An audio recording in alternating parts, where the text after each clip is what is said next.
Al segle XVIII, el regne més superb d'Europa s'haurà d'enfrontar a un enemic formidable, el poder del seu poble. Un home empenyarà la nació a enderrocar un rei indecis i una reina menyspreada.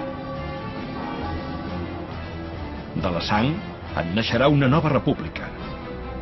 De la sang de la Revolució Francesa. La Revolució Francesa. Som al 1794 a París, a la presó de la Conciergerie, en una fortalesa impenetrable a la riba del Sena. És freda i humida i està infestada de rates. En aquesta antesala de la mort estan a punt de fer callar per sempre la veu de la nació. Mentre li tallen els cabells per portar-lo a la guillotina, Maximilien Robespierre es prepara per pagar el preu pel cataclisme que ha deixat rere seu. Per l'explosió d'esdeveniments que es van convertir en la Revolució Francesa. La Revolució Francesa va ser un moment extraordinari en què la gent va començar a creure que la societat es podia refer gairebé del tot. Que a més de canviar la política i les institucions, fins i tot també es podia canviar la naturalesa humana mitjançant l'acció política. La Revolució Francesa és la cruïlla del món modern, on tot es comença a dirigir cap a una direcció diferent. La revolució va veure com un país feudal girava l'esquena a la tradició aristocràtica i emprenia un nou rumb cap al futur.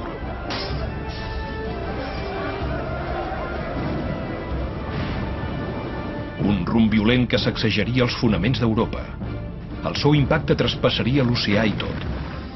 La Revolució Francesa és l'esdeveniment més important en la història d'Occident. N'hi ha que s'hi poden comparar, com ara la Revolució Industrial, com el capitalisme, però si parlem d'un esdeveniment en concret no se m'ha acut cap de més important. La revolució ho va regirar tot. Si tenim en compte que es va desempallegar de l'Església Catòlica, del cristianisme, de la noblesa, que es va desempallegar del rei, es va desempallegar de tot. La Revolució Francesa va donar pa als pobres. Va portar la democràcia a França. I va instaurar un ordre social completament nou. Però aquest avenç va tenir un preu. Va ser una època molt esperançadora, d'una ambició extraordinària, que es va acabar convertint en una tragèdia. Ara, Robespierre està derrotat, però 2 dies abans encara era dalt de tot. Dirigint una de les revolucions més importants i més cruentes d'Europa. Era tan fidel als seus ideals que li deien l'incorruptible. Tan poderós, una paraula seva podia atemorir una ciutat sencera. Robespierre era un gran orador. Les seves paraules eren les seves armes. Ara, amb una bala a la mandíbula que no el deixa parlar, l'espera la mateixa fi ràpida i brutal que ha imposat a tants d'altres. La revolució està a punt de devorar els seus instigadors.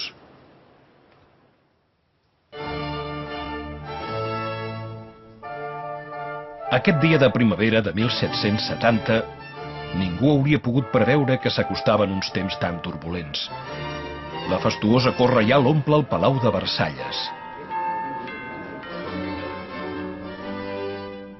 Versalles, acabat el 1682, va ser l'obra mestra del rei Lluís XIV.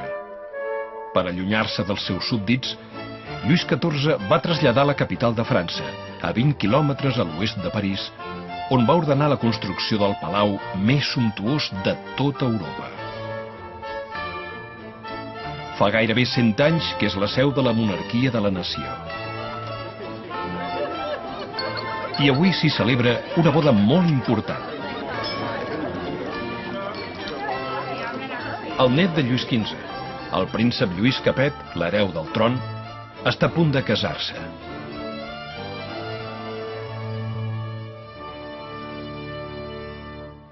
Amb 15 anys acabats de fer, Lluís Capet és tímid i insegur. I gairebé no té cap de les qualitats que s'esperarien d'un futur rei, i molt menys d'un marit. Lluís era un noi de 15 anys grassonet, tímid, que tenia molt males maneres i que semblava que sempre estigués fora de lloc. L'amant de Lluís XV, la senyora d'Ivarrí, el descrivia com un noi gras i maleducat. A Lluís XVI li costava molt prendre decisions, era molt indecís.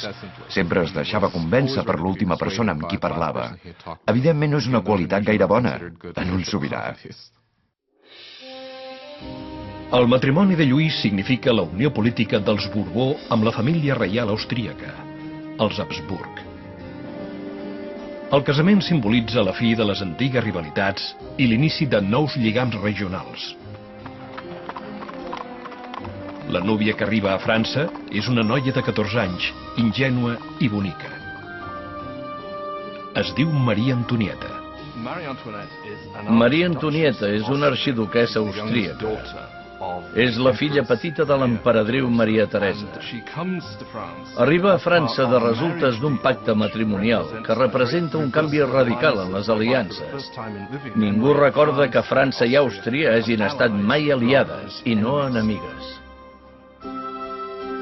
Maria Antonieta arriba a França com un símbol polític, però és un adolescent i la política li interessa molt poc. Quan va arribar a Versalles, Maria Antonieta era molt jove. No sabia gairebé res del país on havia anat a viure. No en coneixia els costums, no coneixia la cort. Sí que era una noia molt alegre i decidida, però encara era una nena. Quan Maria Antonieta arriba a Versalles, només és una adolescent. Té 14 anys, és rossa i té els ulls blaus. És bonica. Li agrada que la trobin atractiva i ve disposada a guanyar-se el seu marit i la seva nova família. La nit del casament hi ha una tempesta que no presagia res de bo, però a dins, l'esplendor de la cerimònia il·lumina el palau mentre els nuvis es dirigeixen al dormitori reial.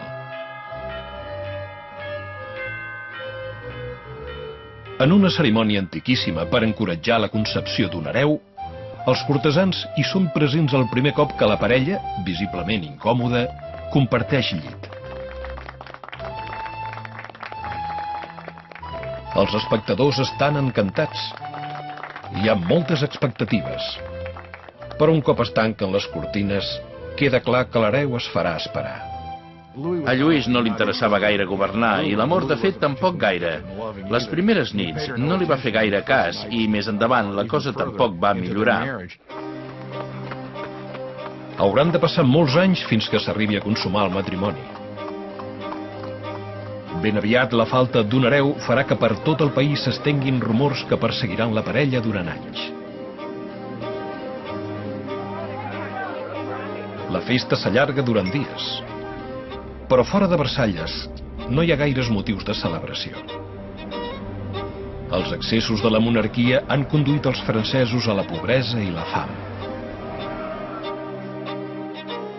8 anys abans, Lluís XV havia perdut de la Guerra dels 7 anys en disputar-se amb la Gran Bretanya el territori nord-americà. Aquell conflicte va deixar França sense diners ni prestigi. Les arques del país estaven pràcticament buides, mentre que la població creixia sense parar. Ara que les malalties com la pesta són un record llunyà, mor molta menys gent, però cada vegada n'hi ha més que passa gana. Al segle XVIII, França va passar dels 20 als 26 milions d'habitants, mentre que durant els 2 segles anteriors només havia crescut en 1 milió de persones. Aquest augment demogràfic va causar una gran tensió. 4 anys després del casament reial, l'avi del príncep Lluís perd la batalla final davant de la Verola. Lluís XV mor com un rei fracassat i poc popular i deixa un país al caire de l'abisme. En una cerimònia fastuosa, el jove príncep hereta el tron i és coronat rei amb el nom de Lluís XVI. Malgrat que exigeix una gran coronació, Lluís sap que no està gens preparat per aquesta missió. En morir-se l'avi, de cop i volta Lluís XVI s'adona que ara és rei, però que no sap què ha de fer. Li cau el món a sobre. L'han educat sabent que serà rei, però igualment no se sent gens preparat.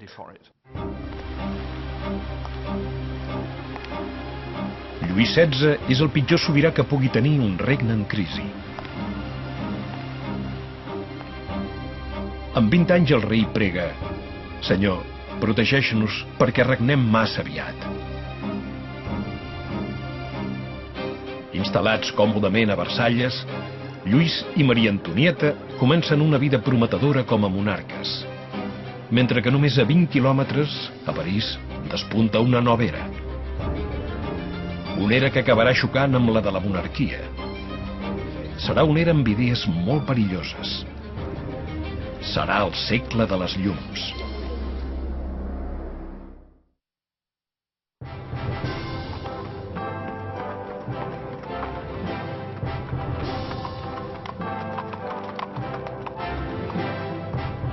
A mesura que el carruatge reial s'acosta al prestigiós Liceu Lluís el Gran de París, les multituds s'apilonen per veure una espurna de tanta grandesa. Donen la benvinguda a París al nou rei Lluís XVI i la seva encantadora esposa austríaca.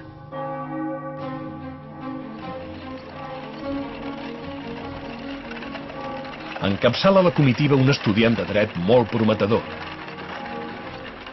Maximilien Robespierre. Quan Robespierre encara anava al Liceu, el rei va visitar el centre i Robespierre li va llegir un discurs en llatí. És a dir, que d'adolescent va arribar a parlar amb Lluís XVI. El rei pràcticament no para atenció a aquest noi que li dedica un soliloqui amb tots els respectes. Anys després, però, els seus destins es tornaran a encreuar en unes circumstàncies molt diferents i molt més tenebroses. Aquests rituals es feien a tots els liceus, però resulta molt irònic que Robespierre de jove llegís un discurs en honor de l'home que més endavant mataria. Ara, però, la benvinguda és cordial i sincera.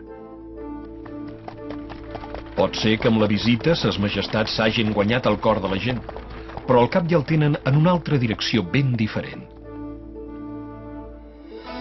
Des de l'edat mitjana, la societat europea havia estat dividida en 3 estaments, dictats pel naixement. Hi havia un abisme entre la riquesa de la noblesa i el clergat i la pobresa del poble baix.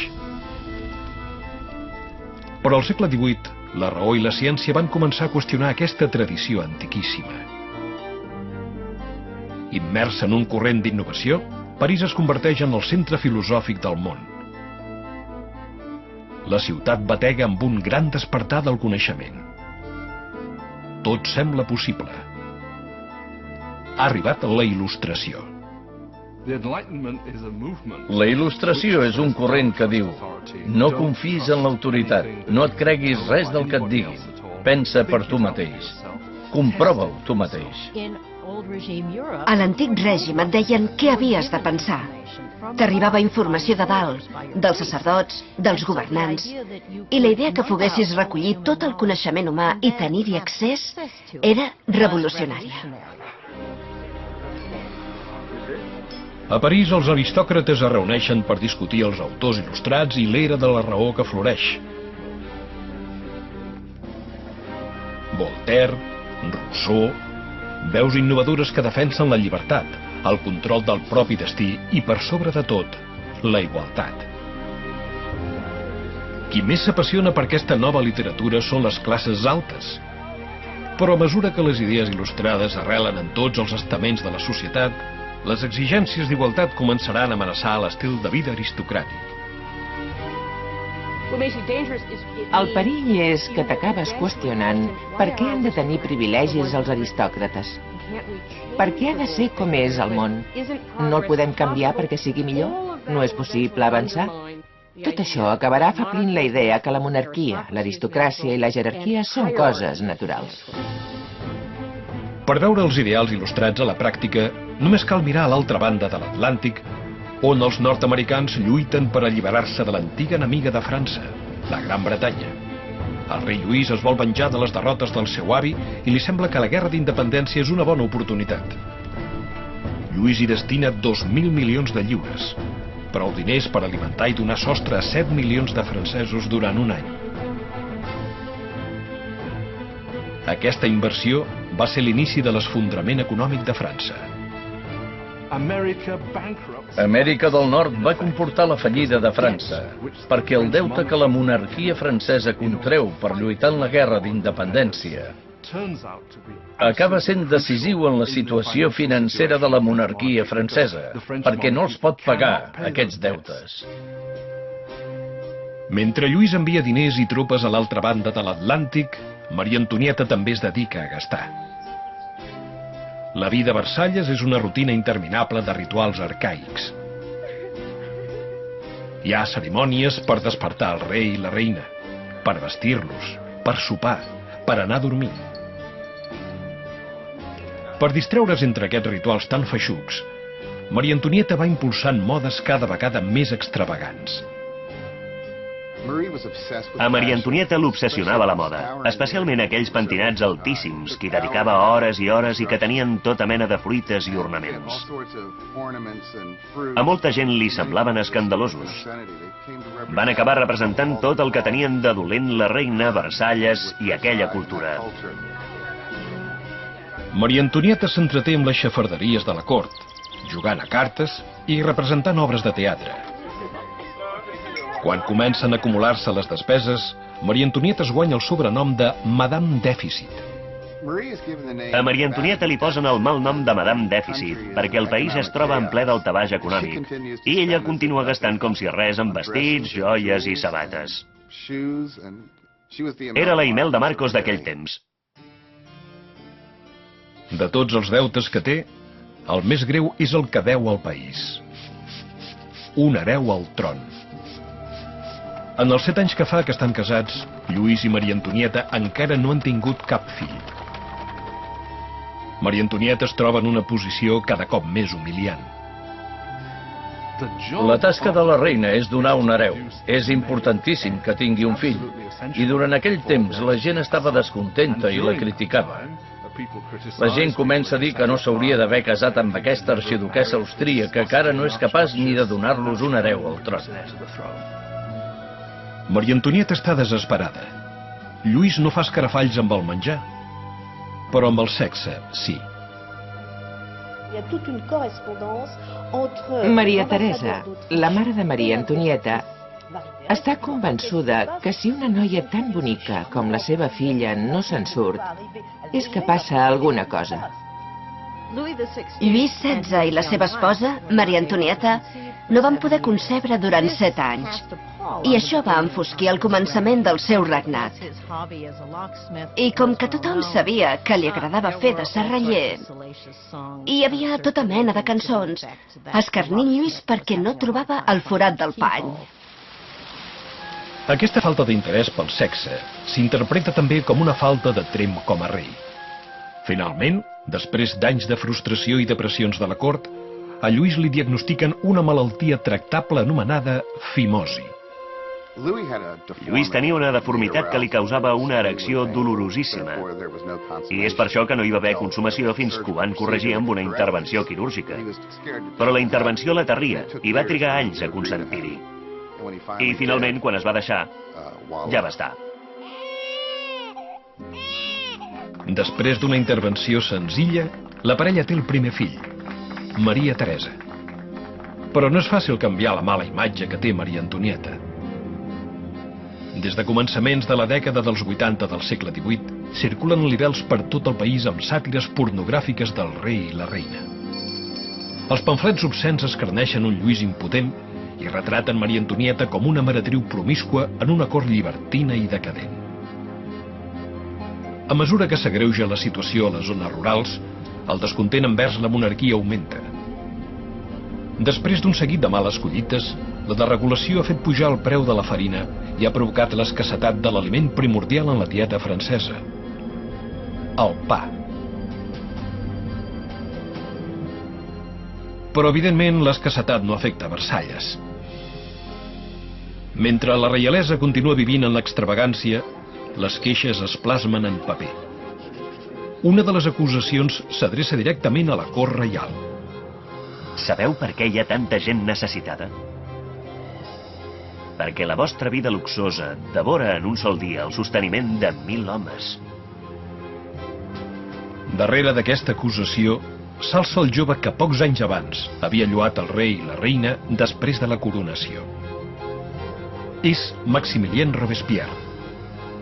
Ben aviat el poble hi veurà una veu que clama per la llibertat, la igualtat i la revolució.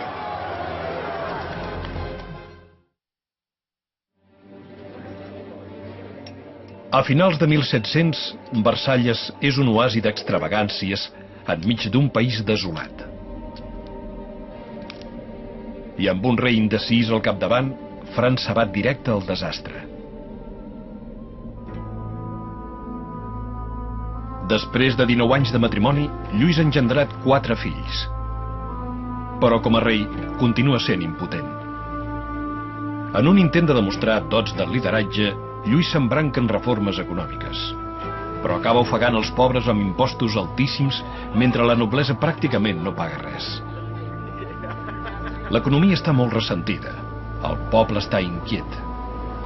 Sembla com si el cel i tot s'hagués enfadat i flagela França amb l'hivern més fred dels últims 90 anys. Si mai Déu ha intervingut per empitjorar una situació, ha de ser l'estiu de 1788 i la primavera de 1789. A l'estiu de 1788 ja tenim una crisi política incipient i s'agreuja en un moment d'una escassetat d'aliments molt greu. Per a la supervivència dels francesos del segle XVIII, la farina és bàsica. El pa és la mesura de totes les coses. A França, la majoria de gent humil menjava com a mínim 1 quilo de pa al dia. El pa era importantíssim. Dels augments de preu se'n ressentia tothom. Si en doblaven el preu, es trobaven amb un problema molt greu.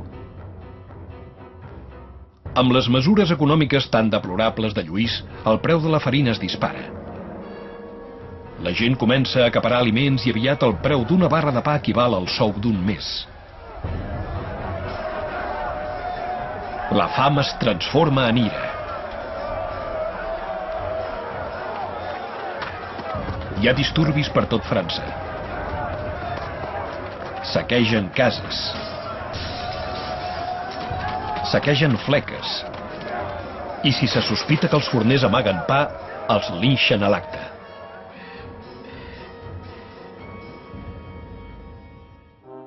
Quan l'economia fa aigües, els bancs obliguen Lluís a nomenar un ministre de Finances, Jacques Necker. Aquest pensador il·lustrat té una popularitat entre el poble que Lluís no tindrà mai.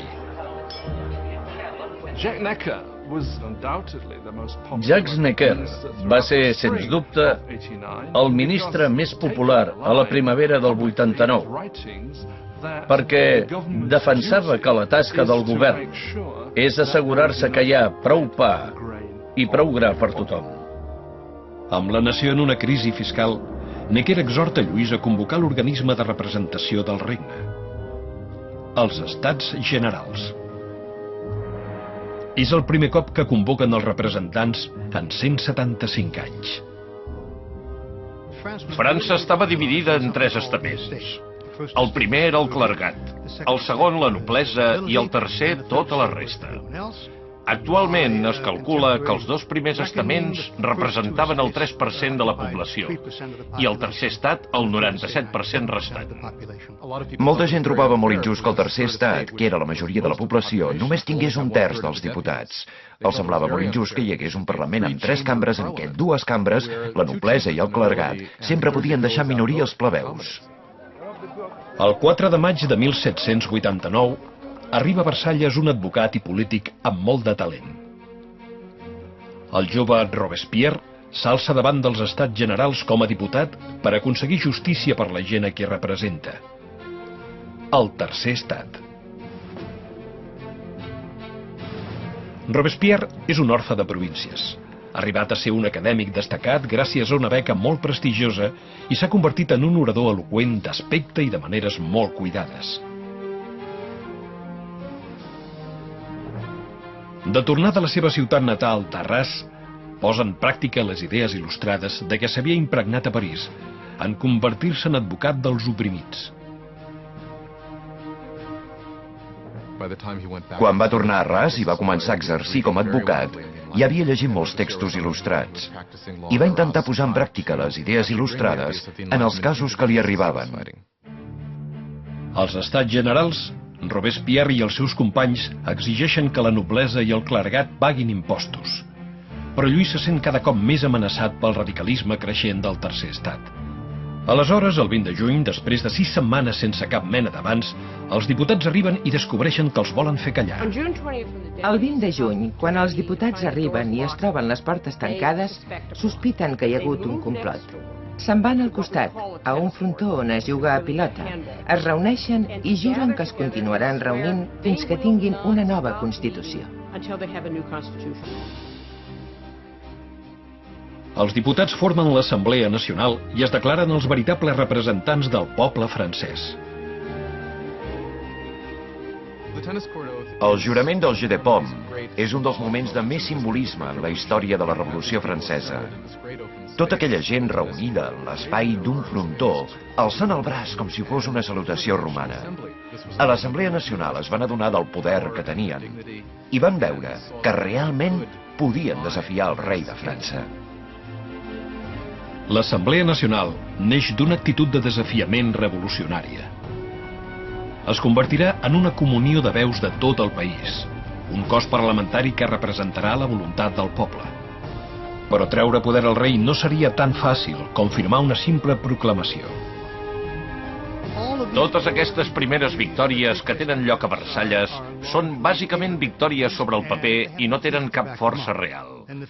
A mesura que s'acosta el juliol de 1789, els diputats comencen a tenir por perquè el rei està reunint l'exèrcit per dispersar-los i derrocar-los. A començaments de juliol, 30.000 soldats reials prenen posicions al voltant de París. Per defensar-se, la gent forma una guàrdia nacional. Els agitadors assalten els arsenals de París i reuneixen 28.000 mosquets. L'únic que els falta és pólvora. I saben on trobar-ne. Al centre de París s'alcen amenaçadores unes masmorres de pedra massissa tristament famoses com a símbol del poder feudal. És la Bastilla. En aquesta presó hi ha emmagatzemades les reserves de pólvora de la ciutat. Aquest nom és sinònim de tortures i de morts esgarrifoses. La Bastilla personificava el despotisme reial. Era el símbol dels reis de França que abusaven del seu poder. Pels francesos era un símbol de l'horror.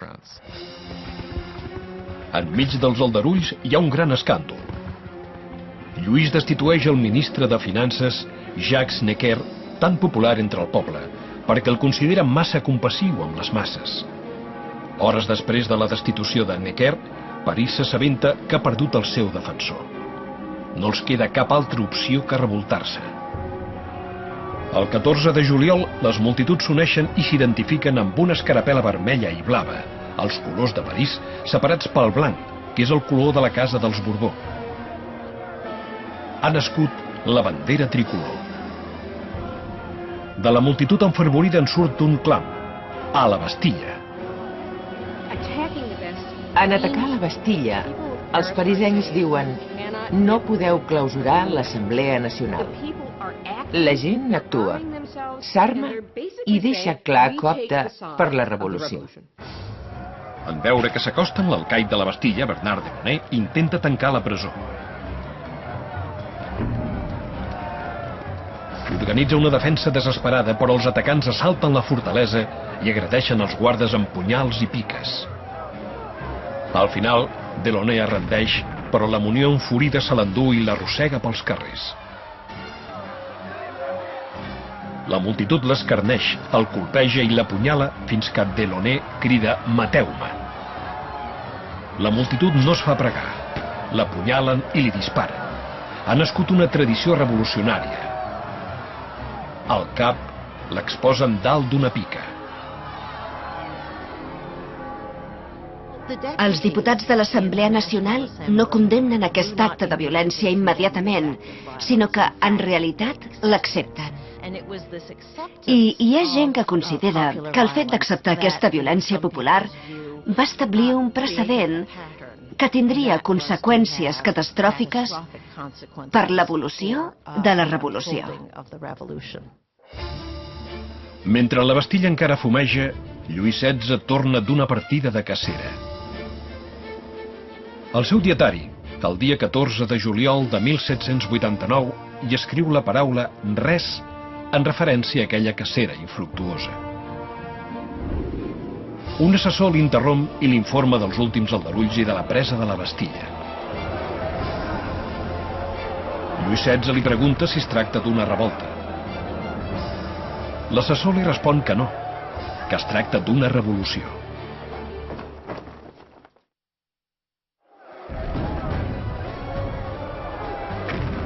La victòria de la Bastilla desencadena un torrent revolucionari irreprimible. El poble ha desafiat el rei i ha guanyat. Ja no hi ha marxa enrere. Com a símbol de la derrota de la tirania, el poble, homes, dones i nens, enderroquen la Bastilla amb les mans nues, un maó feudal rere l'altre. Comencen a desmantellar el passat mateix. Els francesos van enderrocar la Bastilla tan de pressa com van poder. Com que no tenien explosius, ho van fer amb molt d'esforç però amb moltíssima energia, i els maons els van vendre com a emblemes de la demolició del despotisme. L'energia dels carrers dona impuls a l'Assemblea Nacional. En pocs dies redacten la Declaració dels Drets de l'Home. Aquest document agosarat exhorta a abolir les distincions arcaiques entre classes i a considerar iguals tots els homes. La Declaració dels Drets de l'Home va ser una declaració promulgada per l'Assemblea Nacional que afirmava que la sobirania és del poble, que pertany a la nació. El rei no l'esmenta enlloc. Per tant, en redactar aquest document, l'Assemblea el que fa és assegurar-se el poder. Amb la veu de la nova Assemblea Nacional, els ciutadans de França es disposen a canviar el seu món de cap a peus. Exigeixen un monarca constitucional, els mateixos drets per tots els homes i justícia segons unes lleis raonables. Per donar més ressò a la crida a la revolució, Robespierre exigeix més llibertat de premsa, emmordassada sota l'antic règim.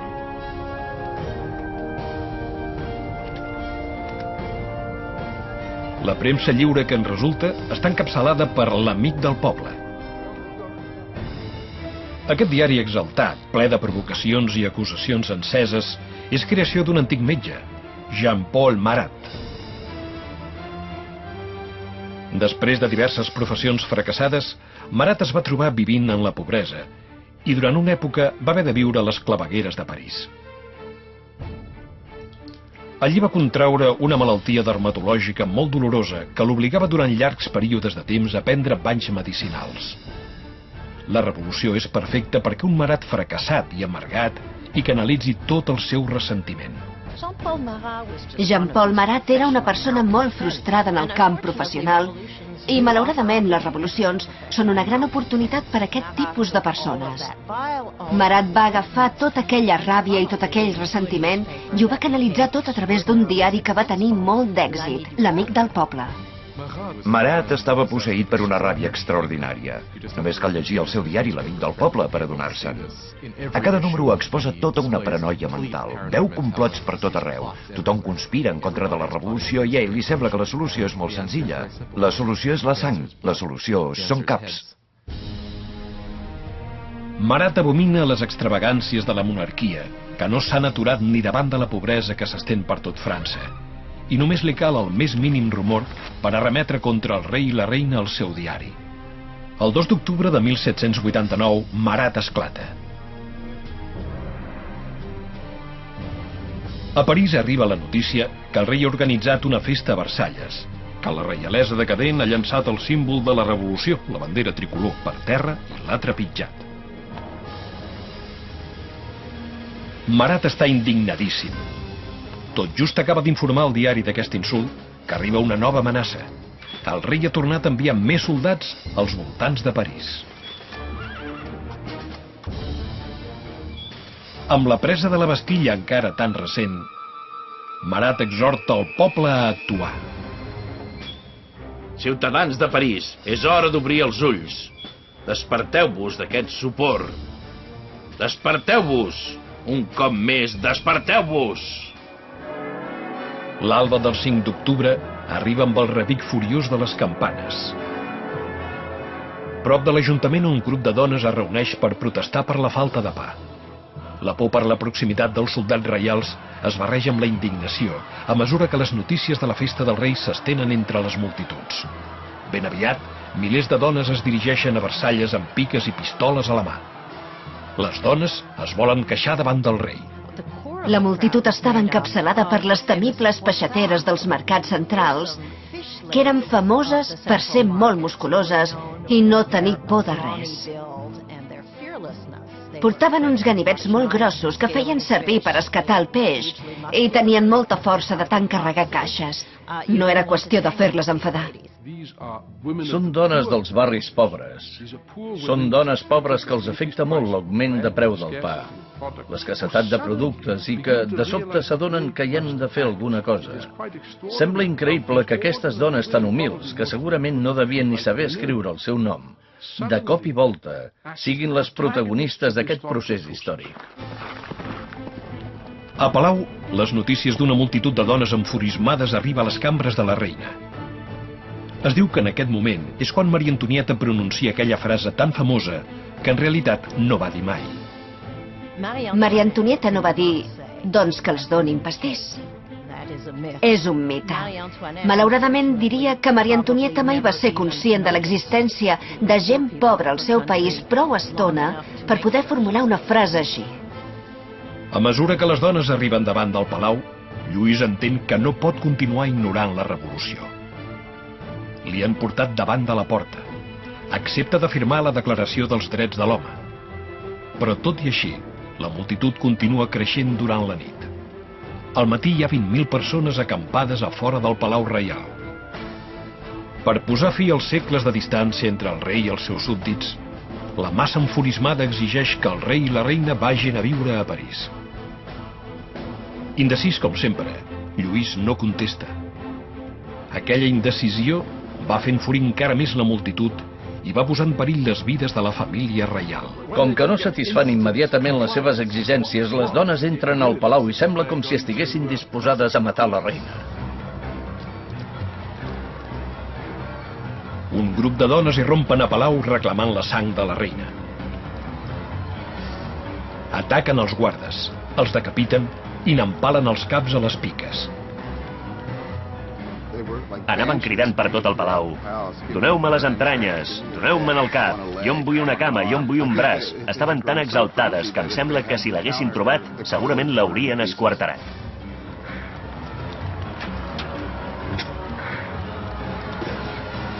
Morta de por, Maria Antonieta fuig a les estances de Lluís, poc abans que les dones irrompin a la seva cambra i li destrossin el llit.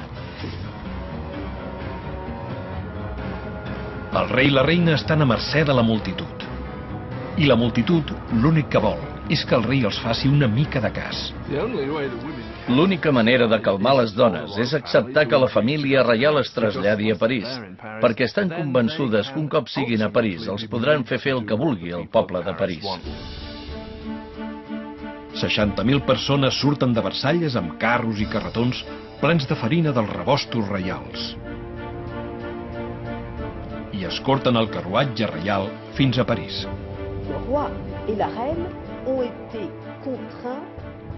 Va ser un episodi de violència desenfrenada. Van obligar el rei i la reina a anar a París. Els caps dels guardes que havien decapitat a Palau els van empalar, els van maquillar i els portaven exposats davant del carruatge dels reis. El rei i la reina s'han d'instal·lar al Palau de les Tulleries. No tornaran a veure Versalles. Un cop la família reial es trasllada a París, es converteixen en presoners. Ells ho saben, tothom ho sap, estan molt limitats en tot el que poden fer o fins i tot somiar de fer. Són presoners de la capital, sens dubte. Versalles queda abandonat i l'assemblea es trasllada a París. Ara el poder el té el poble. França tindrà una nova democràcia i lleis noves. I un estri implacable per impartir justícia debutarà l'escenari revolucionari. la guillotina.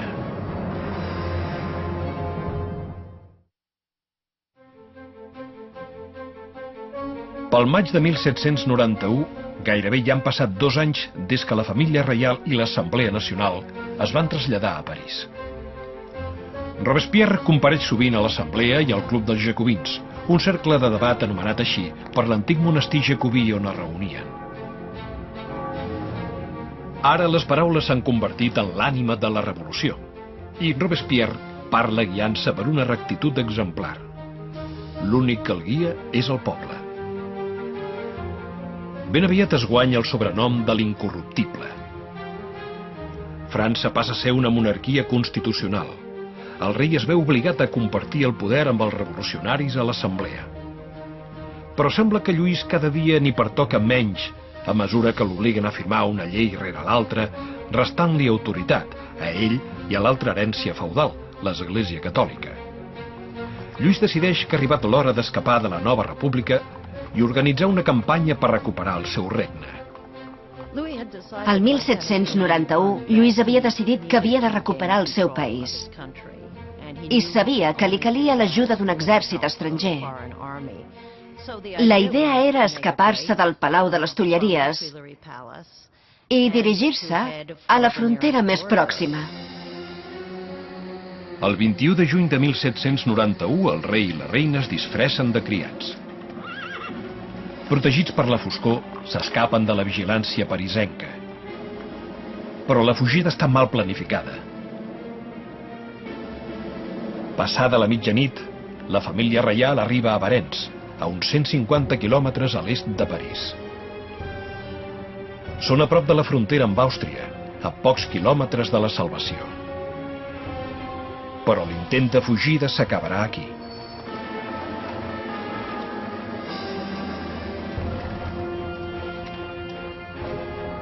Els rumors de la fugida han arribat a Varennes abans que ells.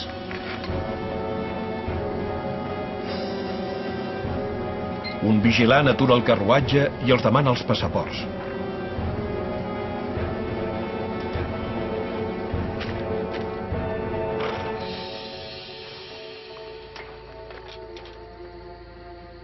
Les seves sospites es confirmen. És la firma del rei. El vigilant queda desconcertat davant de la presència del rei. Però els guardes revolucionaris que hi ha a la vora no mostren cap mena de reverència. Té l'esperança que la gent el reconeixerà i que hi haurà com una rebel·lió a favor seu. Però llavors s'adona que no queden extasiats en reconèixer-lo, sinó que el veuen com un fugitiu i el detenen i el tornen a París. La idea que el monarca havia intentat abandonar el seu poble va ser catastròfica des del punt de vista psicològic. Aquell esdeveniment va trencar del tot el lligam entre Lluís i els seus súbdits. Ara no només tenien un rei que era completament superflu, sinó que tenien un rei que a més era un traïdor. Ara que la família reial s'ha girat oficialment en contra de la revolució, el poder passa de Lluís, que ara és un rei presoner, als revolucionaris de l'Assemblea. El flamant govern revolucionari l'encapçala Robespierre. Dalt del podi brilla defensant la llibertat, la igualtat i la fraternitat. Exigeix el sufragi universal i la fi de l'esclavitud a les Índies Occidentals franceses. I per sobre de tot, clama en contra de la pena de mort. Perquè al segle de les llums, Robespierre vol desterrar tots els vestigis del passat medieval. Europa havia heretat de l'edat mitjana un recull molt macabre de tècniques d'execució. Els sentenciats morien esqueixats, esquarterats, penjats, ofegats o cremats a la foguera. A l'antic règim hi havia una gran varietat de càstigs molt cruels. La decapitació era un càstig reservat per la noblesa i una de les coses que la revolució va voler des del començament és que tothom fos igual davant la mort. Volien que simbòlicament tothom tingués el mateix càstig. Malgrat l'oposició de Robespierre, a París passa a ocupar el primer pla una nova màquina de matar. Un metge i inventor, Joseph Ignace Guillotin, concep un instrument implacable que converteix la decapitació en un acte humanitari. El doctor descriu l'aparell davant de l'assemblea.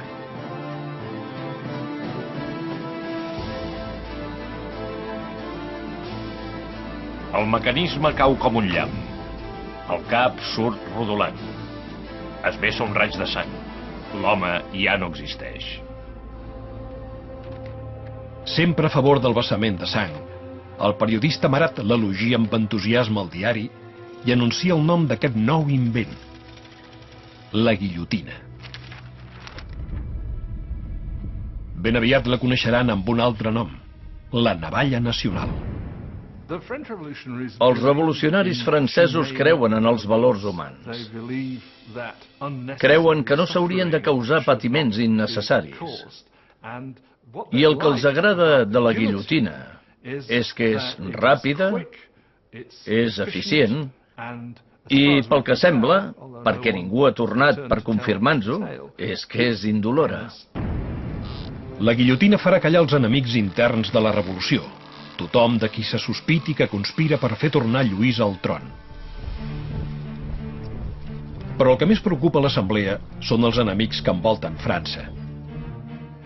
Temen que els parents dels reis que han aconseguit fugir a Àustria organitzin una contrarrevolució. L'assemblea proposa una mesura preventiva: declarar la guerra a Àustria. Però Robespierre s'hi oposa. Robespierre és una de les poques veus que s'oposen a la guerra, perquè creu que guanyarà l'enemic.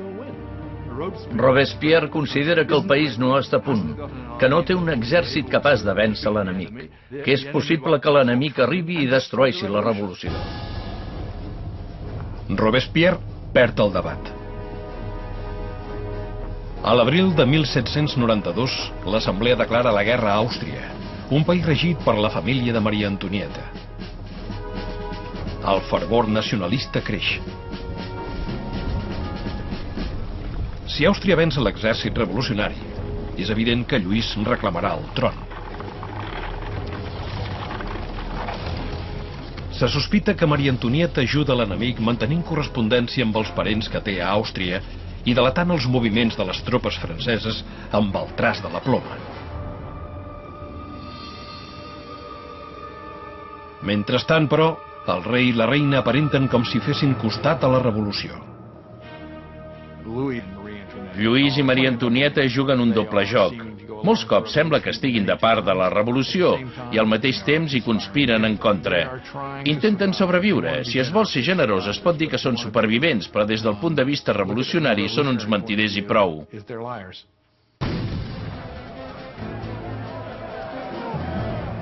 L'exèrcit francès pateix grans pèrdues a la frontera i aleshores arriba a París la notícia que l'aliat d'Àustria, Prússia, també s'ha adherit a la invasió. Les tropes enemigues es mobilitzen sota les ordres del duc de Brunswick, un general prussià. La tensió envaeix els carrers de París. I els diaris publiquen una carta del duc. És un manifest en què s'amenaça de destruir París si els passa res a ses majestats. L'amenaça acaba tenint l'efecte contrari. El 10 d'agost de 1792, 27.000 ciutadans armats, embogits per l'ira, es dirigeixen al Palau de les Tulleries i ataquen ferotgement els guardes del rei.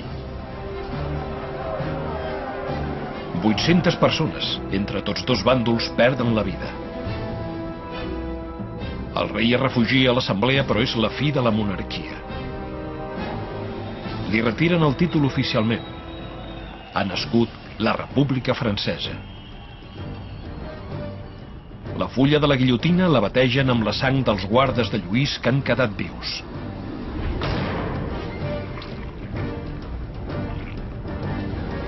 Robespierre, abans detractor aferrissat de la pena de mort, ha canviat d'opinió. Una nova república només pot néixer amb la mort d'un rei.